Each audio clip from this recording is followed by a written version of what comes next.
Hello everyone. सो आज है हमारी सेकंड क्लास। जिस तरह से हमने फर्स्ट क्लास जो ली थी वो थी फ्रेंच रेवोल्यूशन के, जो हमने एमसीक्यू किए थे। आज जो हमारी सेकंड क्लास रहेगी वो रहेगी फोकस किसके ऊपर रहेगी, वो इंडस्ट्रियल रेवोल्यूशन के ऊपर रहेगी। इंडस्ट्रियल रेवोल्यूशन के हम आज एमसीक्यू करेंगे।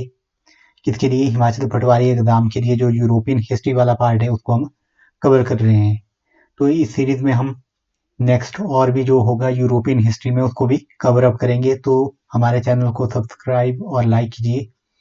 तो करते हैं आज की क्लास स्टार्ट। फर्स्ट क्वेश्चन है आज हमारा, औद्योगिक क्रांति की शुरुआत सबसे पहले किस देश में हुई थी? तो सबसे पहले जो औद्योगिक क्रांति की शुरुआत कहाँ हुई थी? इंग्लैंड में। इसका आंसर जो है वो सी है।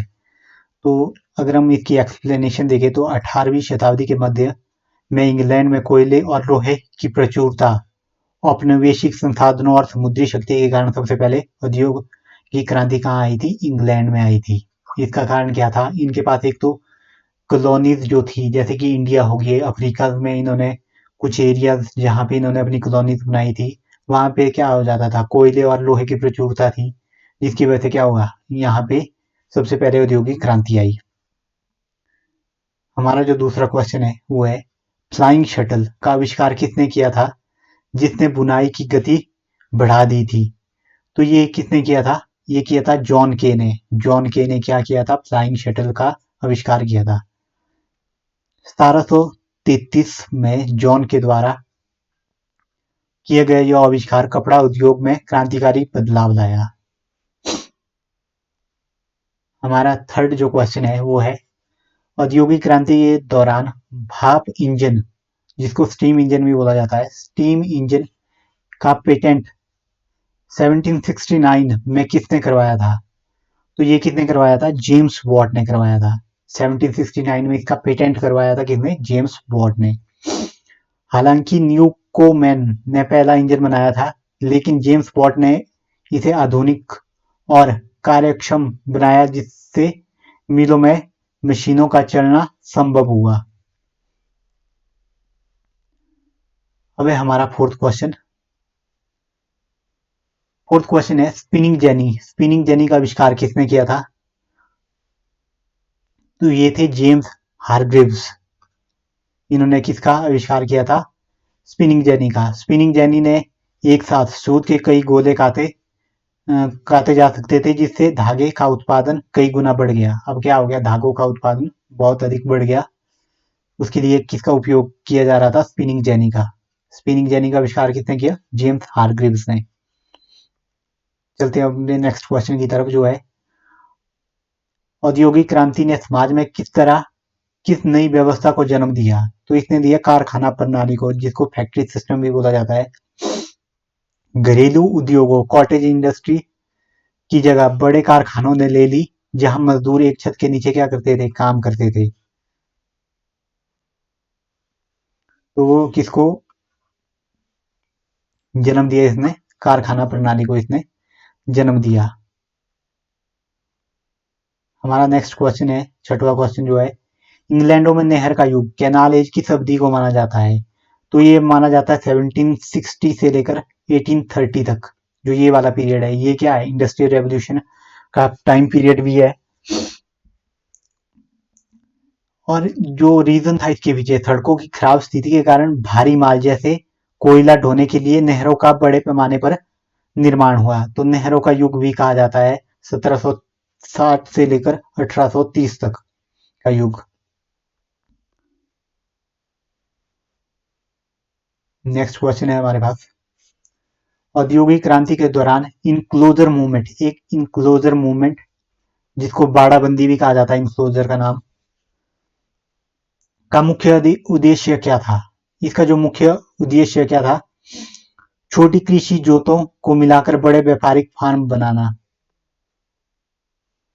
यह कृषि क्रांति का हिस्सा था। इसके तहत खुली जमीनों को घेर लिया गया, जिससे गरीब किसान भूमिहीन हो गए और उन्हें मजदूरी के लिए शहरों के कारखानों में जाना पड़ा। तो इनक्लोजर मूवमेंट किससे जुड़ी हुई है? छोटे कृषि जोतों को मिलाकर एक बड़े व्यापारिक फार्म बनाना।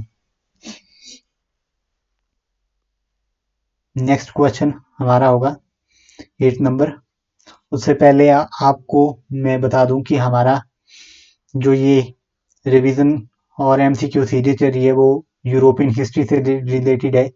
इससे पहले हमने फ्रेंच रेवोल्यूशन की है। अब हमारा जो नेक्स्ट क्लास जो सेकंड क्लास है इसमें वो है इंडस्ट्रियल रेवोल्यूशन से।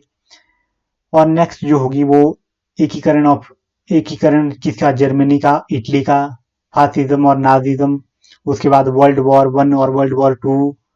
तो इस तरह से क्या करेंगे, हम एमसीक्यू फॉर्म में इस सीरीज को कंप्लीट करेंगे। जो और भी हमारी क्लासेस हम लेके आए हुए हैं वो है एचपी पटवारी के लिए हिमाचल की हमने कुछ क्लासेस लगाई है इससे पहले। इसके बाद हम कुछ और क्लासेस भी लगाएंगे।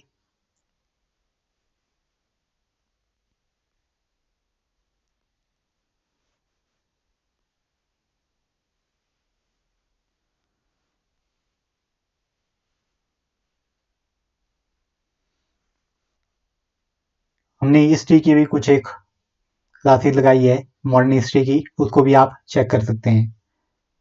अब हमारा जो नेक्स्ट क्वेश्चन है वो है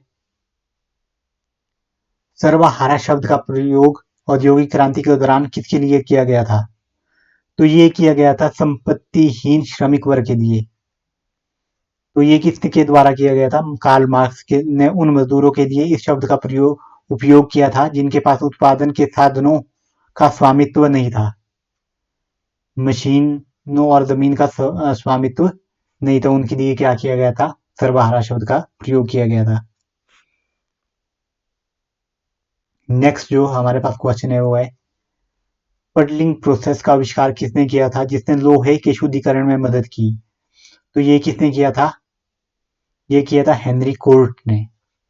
हेनरी कोर्ट ने पिघले हुए लोहे से अशुद्धियां निकालने की विधि खोजी जिससे बेहतर गुणवत्ता वाला पिटवा लोहा बनाना संभव हुआ। नेक्स्ट जो हमारे पास क्वेश्चन है वो है नाइन्थ क्वेश्चन, औद्योगिक क्रांति के दौरान किस शहर को कॉटनोपोलिस कहा जाता था। तो ये किसको बोला जाता था, मैनचेस्टर। पहले क्या आते थे, मैनचेस्टर के क्लॉथ बहुत ज्यादा आ जाते थे, तो मैनचेस्टर दुनिया का कपास कताई का सबसे बड़ा केंद्र बन गया था, इसीलिए इसे यह उपनाम दिया गया था। नेक्स्ट जो हमारा क्वेश्चन है द ग्रेट एग्जीबिशन 1851 का आयोजन कहाँ किया गया था जिससे औद्योगिक क्रांति की सफलता का प्रदर्शन माना जाता है। ये कहाँ की पे किया गया था, ये लंदन में किया गया था, क्रिस्टल पैलेस में। यह दुनिया का पहला विश्व मेला था जहां ब्रिटेन ने अपने औद्योगिक शक्ति और नई मशीनों का प्रदर्शन किया था। तो ग्रेट एग्जीबिशन कहाँ हुआ है, 1851 में। ये हुआ है लंदन के क्रिस्टल पैलेस में। नेक्स्ट क्वेश्चन जो हमारे पास है भारत में औद्योगिक क्रांति की धीमी शुरुआत का मुख्य कारण क्या था। ये मुख्य कारण क्या था, बी, इसका आंसर है ब्रिटिश औपनिवेशिक नीतियां, डी इंडस्ट्रियलाइजेशन। अंग्रेजों ने भारत से कच्चा माल निर्यात किया और अपने तैयार माल के लिए भारत का बाजार बनाया जिससे भारत के पुराने हस्तशिल्प उद्योग नष्ट हो गए। तो ये क्या करते थे, रॉ मटेरियल इंडिया से क्या करते थे, एक्सपोर्ट करते थे, और जो फिनिश्ड गुड्स होते थे वो क्या करते थे, इंडिया में इंपोर्ट कर देते थे। जो नेक्स्ट क्वेश्चन है हमारा बेसमर प्रक्रिया का संबंध किससे है। ये जो इसका संबंध है वो किससे है, इस्पात का सस्ता निर्माण। इस्पात क्या होता है, स्टील।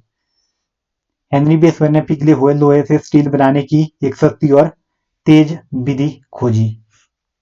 तो ये क्या था, बेसमेर प्रोसेस किसके द्वारा की गई थी, हेनरी बेसमेर ने खोजी थी। औद्योगिक क्रांति के कारण किस देश को संसार की कार्यशाला वर्कशॉप ऑफ द वर्ल्ड कहा गया। तो ये किसको कहा गया, ब्रिटेन में, क्योंकि यहाँ पे सबसे पहले क्या आया था, इंडस्ट्रियलाइजेशन आया था। हमने देखा 1760 से लेकर 1830 का जो टाइम पीरियड रहा वहां पे क्या किया गया, इन्होंने बहुत सारी कैनाल्स बनाई किसके लिए, ताकि रॉ मटेरियल को इजिली वहां तक इनकी फैक्ट्री तक पहुंचाया जा सके। तो 19वीं सदी के मध्य तक ब्रिटेन दुनिया का सबसे बड़ा निर्माता देश था। बाद में हम देखते हैं धीरे धीरे ये डिक्लाइन करता है, after the world war first और वर्ल्ड वॉर सेकंड के बाद क्या कर जाता है, डिक्लाइन कर जाता है।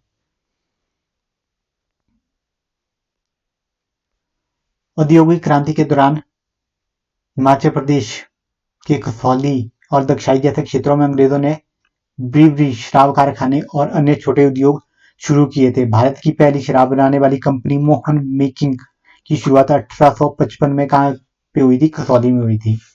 तो ये थी आज की क्लास। आई होप आपको अच्छी लगी होगी। हमारे चैनल को लाइक कीजिए, सब्सक्राइब कीजिए और शेयर कीजिए। Thank you.